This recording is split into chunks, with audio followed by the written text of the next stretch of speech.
E aí, pessoal do sexto semestre, tudo beleza? Bem-vindos à nossa análise de hoje.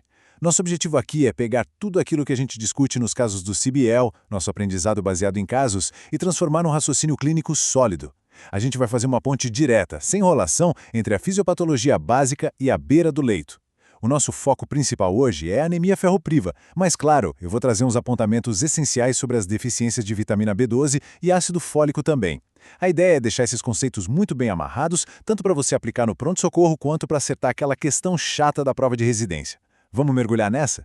Para organizar a nossa cabeça e seguir o fluxo natural de atendimento a um paciente, a gente vai passar por fisiologia e metabolismo, depois as manifestações clínicas, etiologia e investigação, o tratamento inicial e, por fim, como colocar as dosagens na prática. Então, começando com a parte 1, fisiologia e metabolismo. Afinal, um bom raciocínio clínico sempre começa entendendo como a máquina funciona no estado normal, né? O primeiro conceito-chave aqui é lembrar que os valores de referência para hemoglobina e hematócrito não são estáticos. Eles mudam, e mudam bastante. A fase de desenvolvimento do paciente influencia muito, sendo que os níveis geralmente só dão aquela estabilizada por volta dos 12 anos de idade. Tem também a questão hormonal, tipo as adaptações gigantescas que o corpo da mulher passa durante a gestação. Morar em ambientes com pouco oxigênio, como grandes altitudes, também gera adaptação. E claro, a gente tem as diferenças fisiológicas ligadas ao sexo biológico. Ter essa flexibilidade mental é super importante. E olha, não fiquem só olhando para a hemoglobina não, tá? O VCM é o seu grande guia laboratorial. É ele que vai te dizer se você está olhando para uma falta de ferro microcítica ou se o problema é uma deficiência macrocítica de B12 ou de folato. Pensa só na precisão absurda do nosso sistema digestivo. A absorção diária do ferro é super limitada, a gente absorve ali na faixa de 2 a 3 miligramas por dia, quase tudo lá no duodeno e jejuno. Fazendo um parênteses rápido, lembrem que a vitamina B12 tem uma viagem bem diferente, ela precisa do fator intrínseco produzido no estômago para ser absorvida lá no finalzinho, no ilho terminal, mas voltando ao ferro, uma vez absorvido, ele pega uma carona pelo plasma ligado na transferina e depois fica armazenadinho bonitinho como ferritina ou hemosiderina. Mas quem é o grande chefe, o maestro dessa orquestra fisiológica do ferro? É a hepsidina. Preste atenção porque isso despenca em prova de residência. A hepsidina funciona basicamente como porteiro do metabolismo do ferro. Ela é quem diz se o ferro que acabou de ser absorvido no intestino ou aquele que foi reciclado pelos macrófagos vai ser liberado para a corrente sanguínea ou se vai continuar trancado no estoque. Entender o papel da hepsidina é literalmente a chave para entender a anemia da doença crônica. O nosso corpo é muito inteligente e divide o estoque de ferro em duas contas poupança diferentes. De um lado, você tem a ferritina. Essa é a nossa conta corrente, a reserva tecidual primária, que é fácil e rápida de mobilizar. Do outro lado, a gente tem a hemosiderina. Ela forma uns complexos maiores, difíceis de dissolver e fica guardada a 7 chaves em órgãos específicos, lá no fígado, no baço e na medula óssea. Conhecer onde o ferro se esconde é fundamental na hora de interpretar um laudo de aspirado de medula óssea na sua prática. Certo, indo para a seção 2, manifestações clínicas. Como é que essa fisiopatologia toda aparece para a gente na cadeira do ambulatório? O material base traz uma expressão muito boa, chamando a anemia ferropriva de meio crônica. E o que isso quer dizer na vida real? Quer dizer que a queda do ferro é sorrateira, é lenta. O corpo humano é mestre em se acostumar com coisa ruim. Então, como a hemoglobina vai caindo ao longo de vários meses, o paciente simplesmente vai se adaptando à falta de oxigenação nos tecidos. Por conta disso, aqueles sintomas clássicos de coração acelerado ou falta de ar demoram a aparecer. Essa adaptação acaba mascarando o quão grave a coisa já está.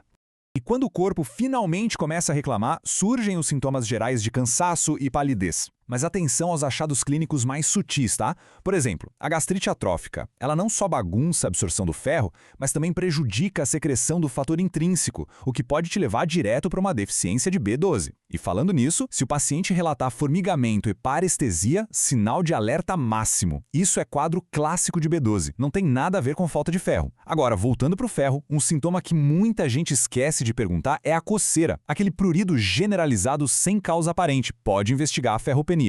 Tem também uma apresentação raríssima que é a síndrome de Plummer-Vinson. É a clássica tríade de dificuldade de engolir, a disfagia, presença de membranas lá no esôfago e anemia ferropriva. Sendo bem sincero com vocês, na prática é raro ver isso, mas é a famosa armadilha de prova. É o detalhezinho no final de um caso clínico gigantesco que vai te dar a resposta certa no concurso. Guardem bem esse nome.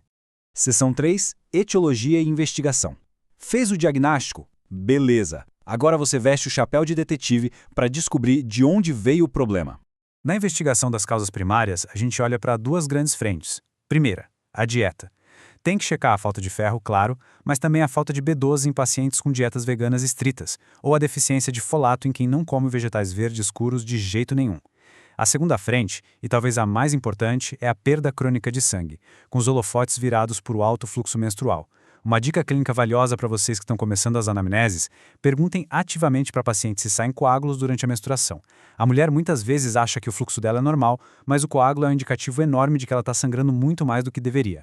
Seção 4. Tratamento. E aqui vai um aviso. Simplesmente passar a receita de reposição é só o comecinho do seu trabalho. Essa imagem resume a regra número 1, a regra absoluta da hematologia. Ache a causa e conserte. É simples assim. Ficar dando sulfato ferroso para um paciente que tem um sangramento ativo não diagnosticado ou um problema de absorção não resolvido é tentar encher de água um balde furado. Resolver a causa base é totalmente inegociável na prática médica. A notícia fantástica, pensando na nossa realidade de saúde pública brasileira, é que o tratamento oral padrão é super acessível. Como a própria fonte destaca com grande "tem no posto".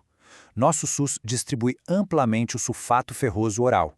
Isso é uma maravilha porque garante que a enorme maioria dos pacientes consiga seguir o tratamento contínuo sem gastar nada.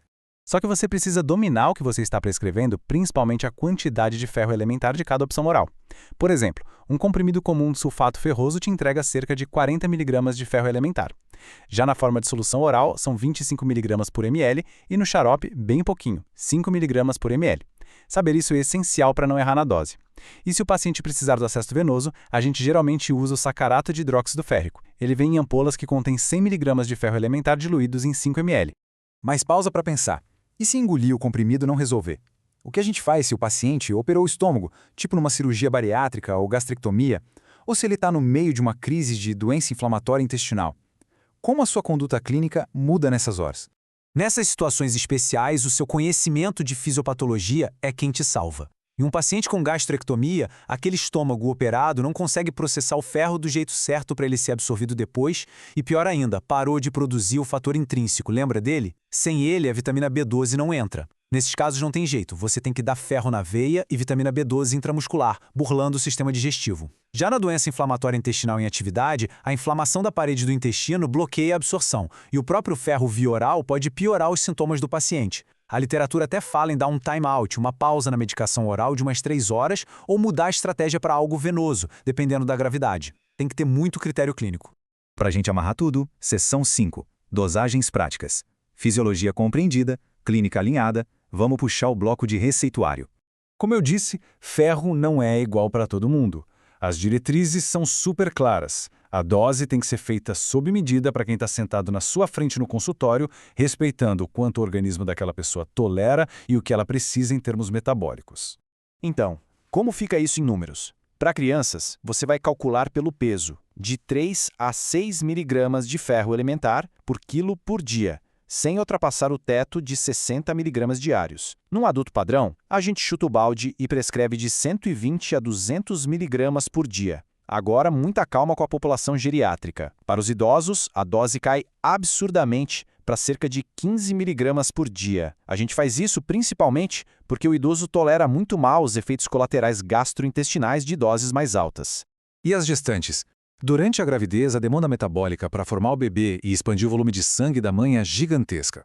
Por isso, a recomendação de ferro elementar fica ali entre 60 e 200 mg por dia. Mais detalhe crucial de fisiopatologia e obstetrícia.